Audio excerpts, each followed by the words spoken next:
안녕하세요. 승리한상 가족 여러분, 그리고 강성성경연구원 여러분, 오늘은 사도행전 20장 17절로 27절 말씀을 복음을 위해서는 생명도 귀하지 않다라는 제목으로 함께 말씀을 나누도록 하겠습니다. 오늘 본문 말씀은 우리가 너무나 잘 알고 있는 말씀 중에 하나로 바로 예배소 교회 장로들에게 고별 설교를 하는 바울의 모습을 우리에게 보여주고 있습니다. 오늘 본문의 설교가 굉장히 특이한 것은 무엇이냐면, 지금까지 사도들의 설교와 특히 베드로의 설교, 스데반의 설교 등을 우리가 보게 되었는데, 그 설교의 대상이 지금까지는 하나님을 믿지 않았던, 아직 예수 그리스도의 복음을 알지 못했던 사람들에게 그 대상이 되었고, 그러한 내용으로 구성되어 있었습니다. 그러나 오늘 본문 말씀은 교회 일꾼 되었던 사람들에게, 제자 되었던 사람들에게 유언적으로 주시는, 우리 성도들에게 줄 수 있는, 우리 성도들이 함께 나눌 수 있는 귀한 말씀이라는데 그 의미가 있습니다. 오늘 본문 말씀을 통해서 우리에게 이 영적 리더들이 제자들에게, 또 부모님들이 자녀들에게 무엇을 얘기할 수 있어야 되며, 무엇으로 우리가 자녀들의 신앙을 굳건히 설 수 있게 하는지를 함께 확인하는 그런 시간이 되었으면 합니다. 자, 17절입니다. 바울이 밀레도에서 사람을 예배소로 보내어 교회 장로들을 청하니, 이 밀레도에서 예배소에 있는 장로들을 청한 이유가 무엇입니까? 바로 이 오순절 이전에 예루살렘에 가서 절기를 지키고 그곳에서 그리스도인의 이 귀한 정을 나누기 위해서였습니다. 그래서 시간을 아끼기 위해서 교회 장로들을 청해서 이 밀레도에서 만나게 됩니다. 이 밀레도에서 만나서 이제 바울의 설교가 시작됩니다. 마지막 고별 말씀이 시작됩니다. 18절을 봅시다. 오매 그들에게 말하되 아시아에 들어온 첫날부터 지금까지 내가 항상, 즉 사도 바울이 예배소 사람들에게 보여줬던 모습, 이 아시아에 있는 성도들에게 보여줬던 모습은 첫날부터 지금까지 항상 일치되었다는 것입니다.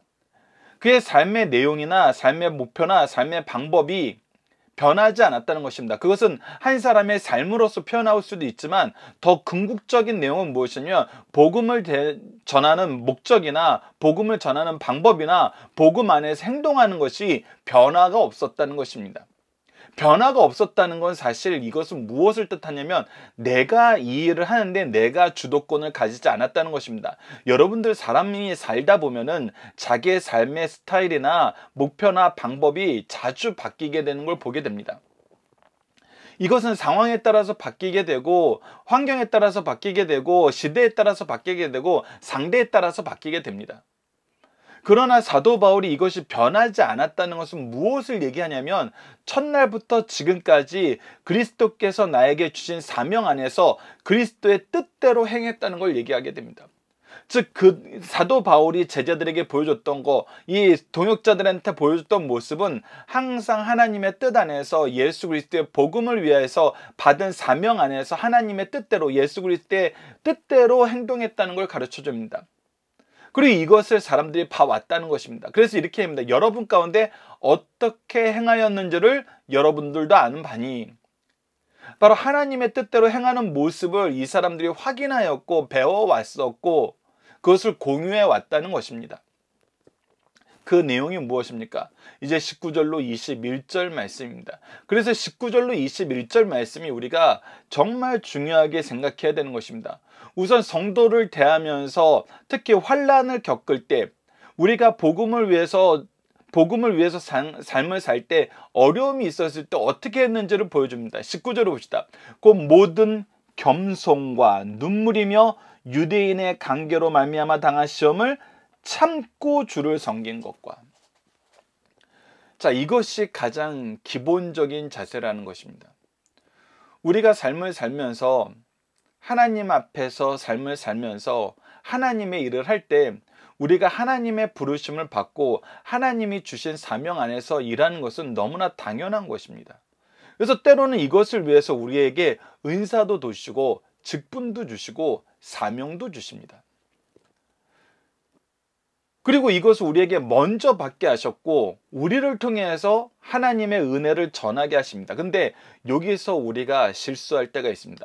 먼저 받은 것이 우리가 베드로의 설교에서 나타났던 것처럼 이것을 개인의 권능과 경건으로 착각하여서 내가 더 높고 내가 더 무엇인가를 소유한 사람이고 내가 무엇인가를 결정할 수 있는 사람으로 생각하게 될 때가 많다는 것입니다.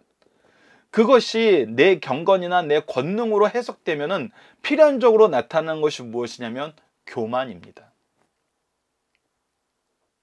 그러나 사도 바울은 완전히 예수 그리스도께 무릎 꿇은 사람으로서, 예수 그리스도의 은혜를 값없이 받은 사람으로서, 은혜의 빚진 자로서 나아갔던 것을 우리에게 보여줍니다. 그래서 누구 앞에서든지 겸손했습니다. 어떤 상황에서든지 겸손했습니다. 특히 겸손은 내가 어떤 사람을 만나고 어떤 사건을 만났을 때 계속 진행된다는 것은 무엇이냐면, 내가 그 사람을 만나던 그 사건을 만나던 나는 누구 앞에 있다는 거냐면 예수 그리스도 앞에 있다는 것입니다.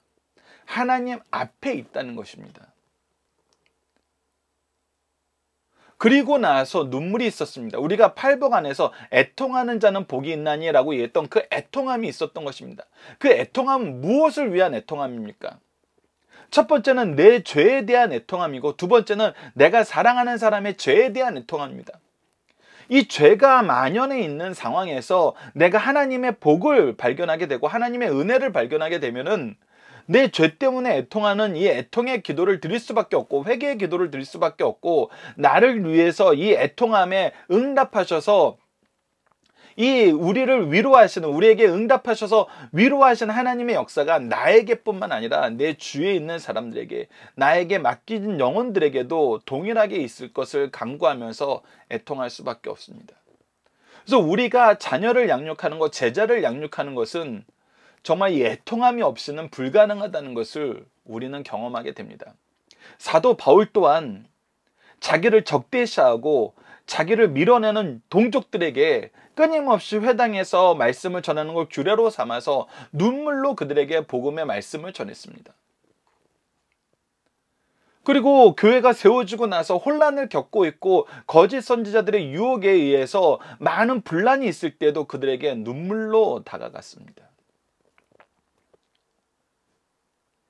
이것이 성도를 대하는 태도이고, 우리가 복음 안에서 여러 가지 장애를 겪을 때 우리가 취해야 될 태도라는 것입니다.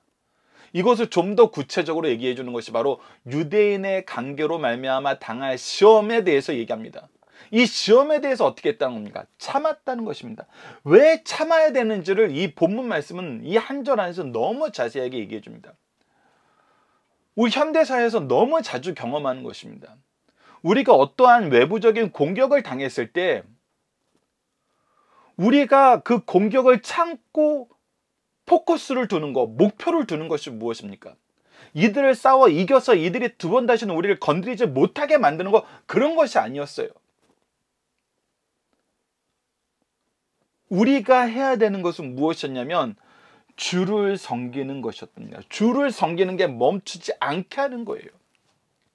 그 외부 사람의 공격에 의해서 우리 예배가 멈춰지고, 우리의 말씀의 교제가 멈춰지고, 우리의 기도가 멈춰지고, 하나님을 향한 찬양이 멈춰지고, 하나님을 향한 감사가 멈춰지는 것이 아니라 오히려 이런 심한 핍박과 강한 공격이 나올 때 우리가 이것을 맞대어 싸우고 더 큰 힘으로, 더 큰 목소리로, 더 큰 폭력으로 나아가는 것이 아니라 이것을 참고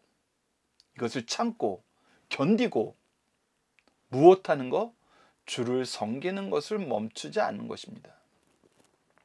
주를 섬기는 걸 멈추지 않는 거예요. 더 나아가서 무엇을 멈추지 않는 것입니까? 유익한 것은 무엇이든, 이 유익한 것은 무엇입니까? 바로 예수 그리스도의 복음에 관한 것이라면은, 하나님의 구속의 역사에 관한 것이라면은, 우리를 향한 하나님의 뜻에 관한 것이라면은, 그 계획에 관한 것이라면은, 성령의 인도하심에 관한 것이라면은 공중 앞이나 각 집에서 꺼리낌 없이 여러분에게 전하여 가르치고, 즉 여러 가지 관계와 당한 시험의 앞에서도 참고 주를 섬기는 것과 복음의 사명을 감당하면서 이것을 가르치는 것을 멈추지 않았다는 거예요. 여러분들과 우리가 현대 사회를 살면서 가장 주의해야 되는 게 뭐라고 우리가 예전에 나눴었습니까?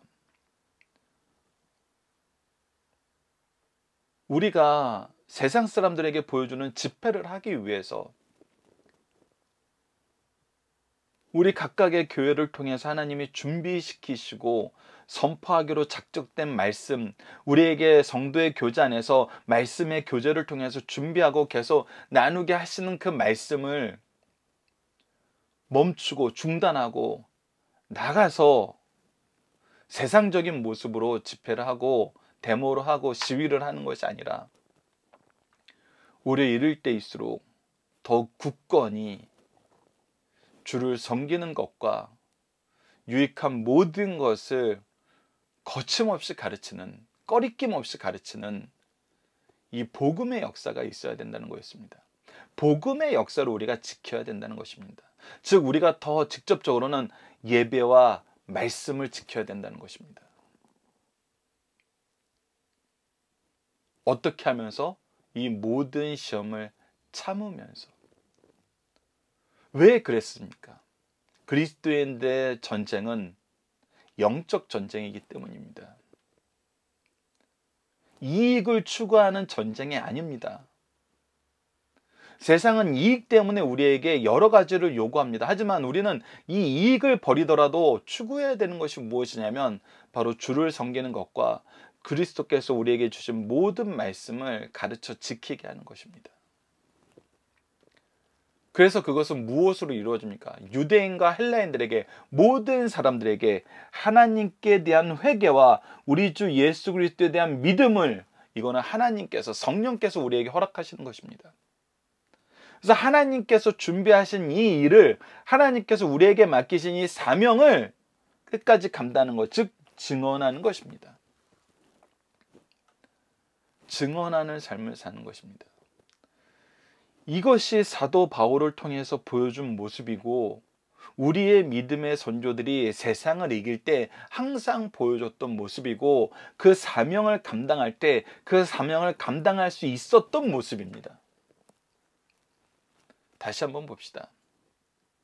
우리가 어려운 상황에 대해서는 겸손과 눈물과 오래 참음으로, 우리가 성도를 대하는 것은 무엇이든지 거리낌 없이 바르게 가르치는 것으로. 그래서 우리가 연속 강의 설교를 이 내용 안에서 가장 좋다고 하는 것은 성경 내용을, 성경 전체를 가르치기 때문입니다. 그리고 세상을 향해서 복음을 위해서 무엇을 외치는 거니까? 무엇을 강구하는 것입니까? 하나님에 대한 회개와 우리 주 예수 그리스도에 대한 믿음을 얻게 하여 주옵소서. 이 복음의 역사가 우리 주위에, 우리 주위를 둘러싼 모든 사람들에게, 하나님께서 나에게 주시기로 작정한 모든 영혼들에게 풍성히 임하게 하여 주옵소서 간구하면서 증언하는 것입니다. 이것이 사도 바울이 과거의 모습을 통해서 보여준 것입니다. 그리고 나서 이제 22절 통해서는, 22절부터는 앞으로 나아가야 될 방향을 어떻게 결정하는지에 대해서 보여줍니다. 자, 22절로 봅시다. 보라, 이제 나는 성령에 매여, 누구에게 매여? 성령에 매여, 즉 성령의 뜻에 이끌려 성령의 계획 안에서, 예수 그리스도의 인도하심 안에서, 하나님의 뜻 안에서 어디로 가는데? 예루살렘으로 가는데, 예루살렘으로 가기 전에 이때 계속해서 사도 바울에게 들려오는 소식, 하나님이 얘기해 주는 것이 무엇이냐면, 거기에서 무슨 일을 당하느냐 알지 못하노라. 어떤 일이 있을지 알지 못하나 분명한 것은 오직 성령이 각 성에서 내게 증언하여, 여러 선지자들을 통해서 만나서 증언하게 하시는 것은 뭐냐면 결박과 환난이 나를 기다린다는 그것인데, 성령에 매여 내가 예루살렘으로 가고, 성령의 뜻이라면 내가 이 환난과 결박이 나를 기다린다고 해도 내가 갈 수밖에 없다는 거예요. 나는 그리스도의 뜻에 이끌리는 사람이고 그 뜻에 순종해야 되는 사람이라는 것입니다. 그래서 나는 이 길을 갈 때 어떻게 가냐면, 내가 달려갈 길과 주 예수께 받은 사명, 그 하나님의 은혜의 복음을 증언하는 일을 마치려 하면은 나의 생명조차 조금도 귀한 것으로 여기지 아니하노라. 하나님의 모든 은혜의 역사 안에서, 하나님이 이끄시는 삶 안에서 우리는 이제 무엇을 고백하고 무엇을 바라보는 삶을 사냐면, 이제 그리스도의 복음을 위해서, 나에게 주신 사명을 위해서는 생명조차 조금도 귀한 것으로 여기지 않는 그런 삶을 살게 됐다는 거예요. 이것은 무슨 뜻입니까? 하나님의 뜻과 나의 뜻이 일치되었다는 거. 어떻게 일치되었어요? 하나님의 뜻에 내가 무릎 꿇음으로써, 하나님의 뜻에 내가 항복함으로써, 하나님의 뜻을 더 나아가서 기뻐함으로써, 즐거워함으로써. 왜 이것이 기뻐하고 즐거워할 수 있었어요? 하나님의 은혜의 역사가 가득 찼어요. 하나님의 승리의 역사가 가득 찼어요. 우리가 이루지 못하고 우리가 상상하지 못한 일들을 하나님께서 이루시는데 나를 사용하였어요. 나의 나된 것이 하나님의 은혜였고, 하나님의 은혜 안에 있을 때만이 내가 정말 참된 내가 될 수 있다는 거예요. 자, 계속해서 봅시다. 25절. 보라, 내가 여러분 중에 왕래하며 하나님 나라를 전파하였으니 이제는 여러분이 다 내 얼굴을 다시 못할 줄 아노라. 내가 너희들에게 이제 하나님 나라를 전파하는 이 삶을 살았고, 이제 성령의 이끄심을 받아서 내가 확신하는 한 가지는 뭐냐면, 이제 우리가 다시 만나지 못한다는 것입니다. 그럴 때 여러분들에게 내가 분명히 보여주고 확인하고 여러분들이 계승하길 원하는 것은 무엇이냐면 26절입니다. 그러므로 오늘 여러분에게 증언하거냐 모든 사람의 피에 대해서 내가 깨끗한, 이 부분은 좀 이따 에스겔에 대해서 본문의 중심 사상에서 박영일 목사님의 설명을 좀 더 확인하도록 하겠습니다. 깨끗한 이는 내가 꺼리지 않고 하나님의 뜻을 다 여러분에게 전했습니다. 그러니 여러분들도 이것을 확인하였으니 이제 여러분들이 사는 삶은 무엇이냐면, 하나님의 뜻을 따라서 그 예수 그리스도의 복음을 전하는 삶이 이제 여러분들이 나와 함께 해야 되는 일이란 거예요.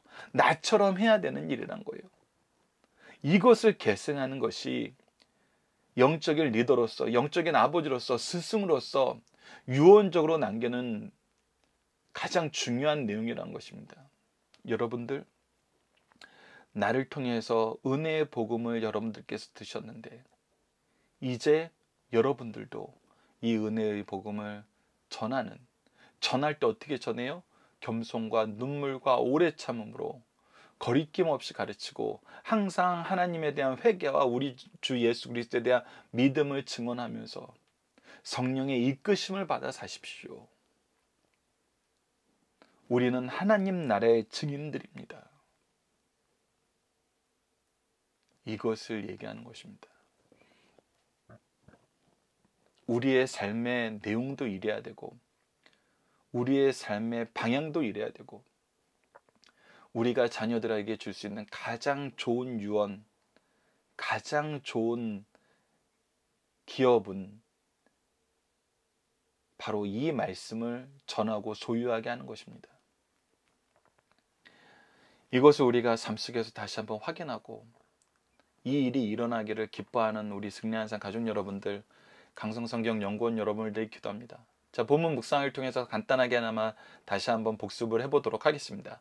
바울이 보여준 모범은 어떤 것입니까? 환난에 대해서는 어떻습니까? 겸손과 눈물과 오래 참음이었습니다.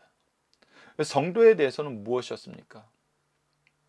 주를 섬기는 것에 집중하는 것과 복음은 무엇이든지 거리낌 없이 전하는 거였습니다. 복음에 대하여는 무엇이었습니까? 하나님에 대한 회개와 우리 주 예수 그리스도에 대한 믿음을 증언하는 일이 유대인과 헬라인, 즉 모든 사람들에게 전해졌다는 것입니다. 바울은 무엇을 기다림을 알면서도 예루살렘을 향하여 가나요? 성령의 이끄심을 받아 예루살렘에 가는데 그곳에 결박과 환난이 나를 기다린다는 이 말을 듣고도 갑니다. 그것이 누구의 뜻이기 때문에? 하나님의 뜻이기 때문에. 세 번째, 바울은 무엇을 위해 환난을 감내하며 목숨을 바쳐 충성하는 삶을 사나요? 주님께 받은 사명, 이방인의 사도가 될 것이라는 이 사명, 예수 그리스도의 복음을 전하라는 이 사명, 하나님의 은혜의 복음의 통로가 되라는 이 사명, 이 증인의 사명을 마치려 하면은 목숨도 전혀 귀한 것이 아니라는 겁니다. 이것이 가장 중요한 일이고 가장 행복한 일이고 가장 복된 길이란 겁니다. 마지막 네 번째입니다. 바울은 에베소 교회 장로들에게 마지막으로 무엇을 전합니까? 하나님의 뜻을 전합니다. 하나님의 뜻을 전하는 거예요. 하나님의 뜻을 바로 보게 만드는 것입니다. 내가 사명을 감당하는 것처럼 여러분들도 사명을 감당하고, 내가 하나님의 뜻을 따르는 것처럼 여러분들도 하나님의 뜻을 따라 사십시오.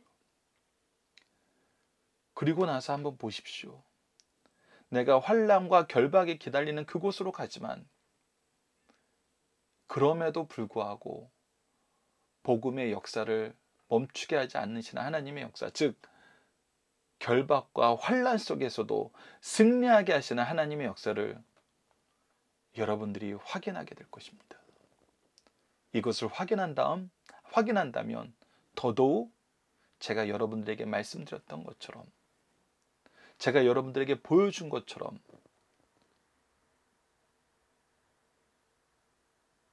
모든 겸손과 눈물과 인내와 하나님 성김과 유익한 것이는 뭐든지 거리낌 없이 전하는 복음에 대한 담대함과 모든 사람들에게 하나님에 대한 회개와 예수 그리스도에 대한 믿음을 전하는데 주저하지 마시고 그 일에 힘쓰십시오. 그 일이 여러분들의 삶의 이유가 되고 내용이 되고 목표가 되도록 그런 삶을 사시기 바랍니다. 자, 본문의 중심 사상을 보도록 하겠습니다. 우리는 사도행전을 상고하면서 사도들의 설교, 연설을 많이 들었습니다. 그들은 유대인, 이방인, 의회 앞에서 설교하였고 앞으로는 유대와 로마 간원 앞에서 할 것입니다. 그러나 오늘 본문 말씀은 유일하게 그리스도인 청중에게 행하신 설교입니다. 또 이 설교는 사랑하는 에베소 장로들과의 고별 설교입니다. 고별사는 아무런 부담 없이 쉽게 할 수 없습니다. 비장한 각오를 하고 예루살렘에 올라가면 육신을 입고는 다시 보지 못할 것을 전제로 말하고 있습니다. 그 내용을 살펴보면 다음과 같습니다. 첫 번째는 17절로 21절 말씀이 바울은 에베소 장로들을 초청하여 오게 한 후 에베소에서 3년간의 선교 사역을 회고하는 내용으로 기록되어 있습니다.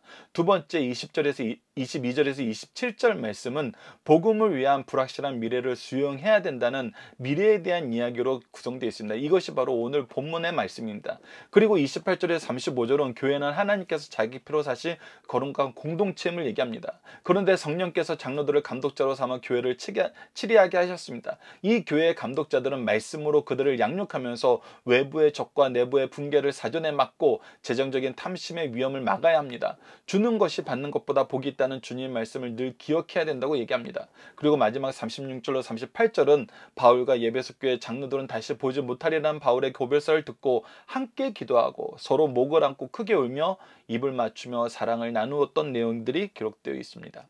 자, 오늘 본문 말씀의 중심 사상은 다음과 같습니다. 첫 번째, 바울의 에베소 사역은 하나님의 종으로서 목회 사역의 본이 되었다는 것입니다. 겸손으로 교만을 이겨냈고 시련에 처할 때 인내로 견디면서 실망하지 않았으며 말씀에 입각한 진리에 의지하여 미혹당하지 않았고 확신을 가지고 그리스도를 전파하였습니다. 그리고 그는 시종일관 말씀 선포자로서 시간과 장소와 대상을 가리지 않고 충성하였습니다. 앞으로 주의 일을 하는 사람들은 이를 기억하여 그대로 살아야 할 것을 가르쳐 주시는 말씀입니다. 두 번째, 바울은 자신에게 다가올 불확실한 미래를 믿음으로 수용하였습니다. 단 앞으로 분명한 것은 주님께서 함께 하신다는 것과 고난이 더 증가된다는 것입니다. 고난이 구체적으로 예고될 때 이것을 고난을 피하라는 뜻인가 아니면 준비하고 각오하라는 뜻인가? 바울은 준비하고 각오하라는 뜻으로 알고 고난을 향하여 전진하였습니다. 우리에게 어떤 상황이 전개될 때 자신에게 유일하게 해석하지 말고 주의 뜻이 무엇인지 말씀에 비추어 살피고 행동해야 됨을 가르쳐주는 말씀입니다. 마지막 세 번째, 바울은 이방인이나 유대인을 가리지 않고 자기가 복음을 전해야 될 사람에게 전하는 책임을 다하였습니다. 하나님의 말씀을 듣는 사람들은 그냥 넘어갈 수 없는 사람들입니다. 에스겔서 3장 17절로 21절 말씀에 근거하여 누가 복음을 받지 못하였거나 죄를 회개하지 못하여 멸망한다면 복음을 전해야 될 사람이 복음을 전하지 못한 책임과 죄를 지적할 책임이 있는 사람이 지적하지 않은 책임을 져야 된다는 것입니다. 바울은 언제 어디서나 시간과 장소와 대상을 가리지 않고 전하였기에 그런 책임이 없다고 가르쳐줍니다. 에스겔 3장 17절로 21절 말씀을 봅시다. 인자야, 내가 너를 이스라엘의 족속의 파수꾼으로 세웠으니 너는 내 입의 말을 듣고 나를 대신하여 그들을 어떻게 하라? 깨우치라. 파수꾼으로 세우심을 받은 사람은 깨우치게 해야 된다는 것입니다. 가령 내가 악인에게 말하기를 너는 꼭 죽으리라 할 때 내가 깨우치지 아니하거나 말로 악인에게 일러서 그 악한 길을 떠나 생명을 구원하게 하지 아니하면 그 악인은 그 죄악 중에서 죽으려니와 내가 그의 핏값을 어떻게 한다? 내 손에서 찾을 것이고 내가 악인을 깨우치되 그가 그의 악한 마음과 악한 행위에서 돌이키지 아니하며 그는 그의 죄악 중에서 죽으려니와 너는 내 생명을 보존하니라. 즉 우리가 전하는 것이 너무나 중요하다는 것입니다. 너무나 중요하다는 거예요.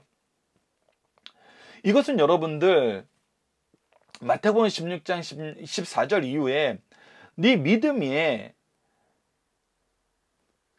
그리스도의 교회를 세우고 너를 통해서 이 생명을 얻을 권리를 주겠다는 이 말씀이 바로 이 에스겔서 말씀과 연결되어서 해석했을 때 우리가 해야 되는 사명이 얼마나 중요한 것이고 그 안에서 우리가 이거에 대한 책임이 얼마나 막중한 것인지를 볼 수 있습니다. 내가 악인을 깨우치되 그가 그의 악한 마음과 행위에서 돌이키지 않으면 그는 죄악정에서 죽으니와 너는 내 생명에 보존되리라. 또 의인이 그의 공의에서 돌이켜 악을 행할 때 이미 행한 그의 공의는 기억할 바 아니라 내가 그 앞에 거치는 것을 두면 그가 죽을지니 이는 내가 그를 깨우치지 않았음이니라. 그는 그 죄 중에 죽으려니와 그 핏값은 내 손에서 찾으리라. 우리는 끊임없이 복음을 전하고 복음의 기준을 일러줘야 된다는 겁니다. 그러나 내가 그 인을 깨우쳐 범죄하지 아니하게 함으로 그가 범죄하지 아니하면 정령 살리니 이는 깨우침을 받았습니다. 너도 내 영혼이 보존되리라. 그래서 우리가 복음을 전함으로써 복음을 듣고 깨우치게 된다 그러면 이것은 하나님의 뜻을 이루는 것이라는 것입니다. 자, 본문 다지기를 보도록 하겠습니다. 바울은 에베소 교회 성도들을 어떻게 섬겼습니까? 겸손과 눈물과 오래 참음으로 주를 섬기는 데 모범을 보여주었습니다. 바울은 복음을 전하면서 취하는 자세는 무엇입니까? 항상 모든 사람들에게 공평하게 전해야 되는 하나님의 복음의 말씀을 전한 것입니다. 내가 상대를 정하지 않았고 상대의 상태에 따라서 이것을 내가 취사선별하지 않았습니다. 내 뜻이 아니었고 하나님의 뜻이었고 내가 정한 시간이 아니었고 하나님이 정한 시간이었습니다. 내가 정한 장소가 아니었고 하나님이 정한 장소였어요. 그래서 철저하게 그리스도의 복음을 전할 때는 그리스도의 앞에 그리스도의 종으로 충성하는 자세로 전했다는 것입니다. 그리고 그 대한 내용 또한 하나님이 전하신 그 내용을 전했다는 것입니다. 사도 바울의 받은 사명을 수행하기 위해서 어떤 태도를 취했습니까? 생명도 조금도 귀한 것으로 여기지 않고 하나님의 뜻과 일치된 삶을 살았습니다. 그 안에 있는 것이 능력이고 은혜이고 승리이고 기쁨이고 감사라는 것을 우리는 경험하게 됩니다. 여러분은 이것을 너무나 윤리적으로 해석해서 그리스도의 복음이 우리에게 주신 은혜를 축소시키지 마십시오. 나는 이 일을 하는데 생명도 아끼지 않아. 그래서 나는 생명도 아끼지 않을 만큼 이 일을 열심히 하는 사람이야. 이것은 굉장히 윤리적인 해석이 됩니다. 나의 의가 드러나는 것입니다. 그러나 본질의 내용은 무엇이냐면 더 깊이 있고 우리가 더 깊이 있게 경험하게 되는 내용은 무엇이냐면 이것이 하나님의 능력이 나타나는 방법이고 이 안에서 내가 하나님의 능력의 통로가 되었다는 걸 기쁘고 감사하면서 그 안에서 누리는 하나님의 영광과 하나님의 쓰심이 얼마나 놀라운지 보면서 이것이 우리에게 참된 기쁨이 되고 참된 승리가 되고 참된 감사가 되고 정말 오고 가는 모든 세대에 참된 증언이 된다는 것입니다. 그래서 이 일을 하는 사람들이 하기 싫은데 억지로 끌려가듯이 하는 사람이 없었어요. 기쁨으로, 즐거움으로, 감사함으로. 그렇기 때문에 우리가 성도를 대할 때 겸손과 눈물과 오래 참음으로 대할 수 있었던 것입니다. 자, 본문 적용합니다. 우리가 겸손과 눈물과 인내로 양육하며 거침없이 말씀을 전하며 생명까지도 아끼지 않고 사랑해야 하는 사람은 누구입니까? 이건 다시 한번 질문을 하는 겁니다. 여러분들의 신앙 안에서, 신앙생활 안에서 영생의 말씀을 누구에게 배워 누구에게 가르칠까 했을 때 이 대상이 있냐는 것입니다. 여러분들 다시 한번 강조합니다만 하나님께서는 우리를 사랑하셔서 우리를 축복하시기 위해서 우리에게 은혜의 복음을 전할 스승은 항상 우리 앞에 두셨어요. 또한 우리를 통해서 하나님의 뜻을 이루게 하시기 위해서 우리가 가르치고 양육해야 될 제자를 항상 우리 앞에 두셨어요. 가장 미련하고 가장 어리석고 가장 교만한 것이 무엇이냐면 우리를 위해서 준비된 영적 스승을 거절하고 세상 목적과 세상 이유로 다른 것을 추구하면서 신앙생활을 한다는 것과 내가 양육해야 될 사람, 내가 말씀을 전해야 될 사람, 내가 복음 안에서 눈물로 기도할 사람이 분명히 있음에도 불구하고 나에게 유익이 되는 사람만 찾고 내 말 잘 듣는 사람들만 찾고 나와 목적이 동일한 사람들만 찾아가는 거, 이거는 우리가 없어져야 된다는 겁니다. 이것을 추구하면은 정말 어리석은 것입니다. 정말 미련한 것입니다. 정말 교만한 것입니다. 그래서 여러분들, 가장 아름다운 교회, 가장 아름다운 가정은 이 가정 안에, 이 교회 안에 내 영적인 부모가 있는 것이고 내 영적인 자녀가 있는 것이고 영적인 자녀와 부모된 관계가 동역자의 관계, 나아가서는 더 성장하여서 우리보다 더 큰 일을 하는 놀라운 복음의 확장의 계승이 이루어지는 관계. 그래서 그를 볼 때마다 기쁘고 즐겁고 하나님께 감사할 수 있는 제자가 있는 거 너무나 중요합니다.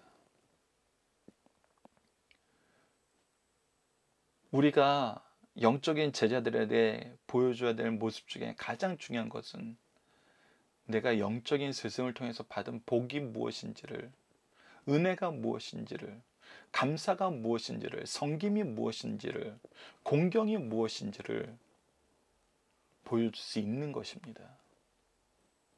그리고 그 사랑으로 너를 사랑함을, 이 사랑이 하나님께서 너를 더 사랑하셔서 나의 영적인 아버지와 나를 통해서 너를 축복하는 것임을 알게 하는 것입니다. 이 관계가 없다면은 우리는 스스로 귀를 막고 눈을 가리고 있는 것입니다. 하나님이 여러분들에게 믿음의 가정 안에서 자라게 하셨다면은, 그리고 여러분들이 출석하는 교회를 허락하셨다면은 절대 헷갈리지 마십시오. 교회는 여러분들이 선택한 것이 아닙니다. 하나님께서 여러분들에게 허락하신 것입니다. 이 관계를 빨리 받아들이셔야 됩니다. 이 관계를 여러분들 지키는 것이, 이것을 계승하는 것이 우리에게 가장 중요한 모습입니다.